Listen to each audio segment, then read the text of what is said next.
Penalty না পেলে Argentina জিততে পারে না, অথবা হাত দিয়ে গোল করেই তাদের ম্যাচ জিততে হয়। দলটির সমর্থকদের দীর্ঘদিন শুধু এই অপবাদ দিয়ে আসছিল প্রতিপক্ষরা। তবে আজকের ম্যাচে সব কটাক্ষের জবাব এবং সমালোচকদের মুখ স্কচ টেপ দিয়ে আটকে দিয়েছেন লিওনেল মেসি। এলএম10-এর তিনটি তাজা গোলে আলজেরিয়াকে উড়িয়ে দিয়েছে আর্জেন্টিনা।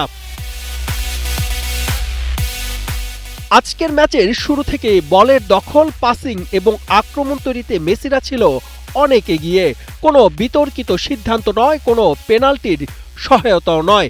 নিজেদের পরিকল্পিত আক্রমণ, দুর্দান্ত সমন্বয় এবং নিখুঁত ফিনিশিংয়ের মাধ্যমে গোল আদায় করেছে দলটি।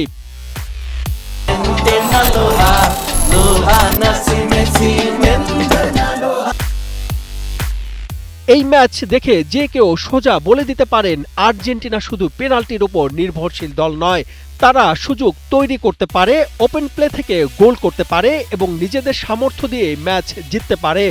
আলজেরিয়ার বিপক্ষে এই জয় তাই আর্জেন্টিনার জন্য শুধু একটি ফল নয়, বরং একটি বার্তা। আলবিসেলেস্তেদের শক্তি তাদের ফুটবলে, পেনাল্টিতে নয়। তবে পিছিয়ে ছিল না আলজেরিয়া। লড়াই করার চেষ্টা করলেও আর্জেন্টিনার গতি ও কৌশলের সামনে তারা বারবার চাপে পড়ে। ম্যাচ জুড়ে আর্জেন্টিনা দেখিয়েছে কেন তারা বিশ্ব ফুটবলের অন্যতম শক্তিশালী দল। সাদমান সাকিব, কালের কণ্ঠ।